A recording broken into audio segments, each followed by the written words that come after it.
Il faut dire que c'est un honneur pour le Sénégal de recueillir ce premier forum en terre africaine, qui est le 6e forum mondial de l'économie sociale et solidaire, et qui vient à son heure vu l'environnement politique en matière de promotion et de développement de l'économie sociale et solidaire au Sénégal.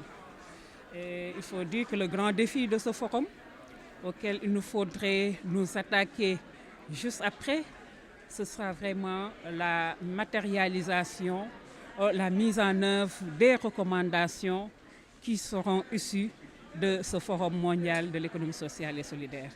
Et le ministère est en attente. Le ministère est à l'écoute de conclusions de ce forum, à l'écoute des expériences partagées, mais aussi à l'écoute des innovations qui pourront servir de modèle ou d'impulsion pour le Sénégal, pour mettre en œuvre les orientations stratégiques en matière d'économie sociale et solidaire au niveau du Sénégal. En effet, c'est la raison d'ailleurs pour laquelle le président de la République, son Excellence M. Macky Sall, dans les orientations de ses politiques publiques, a mis les femmes particulièrement et les jeunes au cœur de ces politiques. Parce que, vous le savez, de tradition comme de nos jours, les femmes ont toujours été au cœur des activités économiques. Et donc, ça va de soi qu'elles soient majoritaires dans le secteur de l'économie sociale et solidaire. Et d'ailleurs, c'est ce que l'État du Sénégal, à travers le ministère de la microfinance et de l'économie sociale et solidaire, a compris lors de l'élaboration de la lettre de politique, de la loi d'orientation de l'économie sociale et solidaire, en essayant de prendre en compte toute cette couche un peu laissée en rade qui sont dans l'informel, ces groupements de femmes, ces GIE de femmes, ces organisations de femmes, en les mettant dans la catégorie d'entreprise sociale. C'est vraiment une particularité pour le Sénégal qui a eu à contextualiser la loi d'orientation de l'économie sociale et solidaire, qui a eu à contextualiser le concept de l'économie sociale et solidaire aux réalités de notre pays.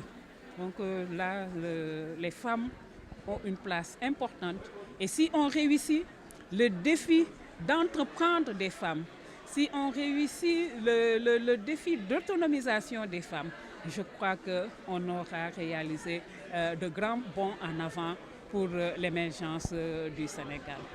Bon, il faut dire que les garanties, c'est un mécanisme. Mais ce n'est pas le seul mécanisme qui tourne autour de l'accompagnement du financement des femmes. Parce que nous avons des instruments.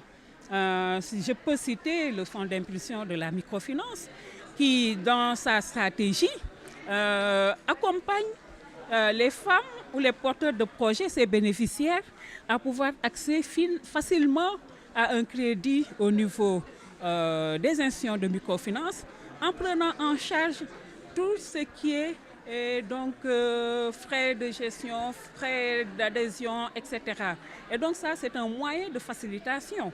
Donc au-delà, à côté des mécanismes de garantie, il y a aussi d'autres mécanismes de facilitation, comme celui que je viens de citer avec le Fonds d'impulsion de la microfinance, mais aussi il y a d'autres mécanismes avec le Fonds national de la microfinance islamique qui donnent des ressources aux institutions de microfinance à des taux relativement quasiment nuls.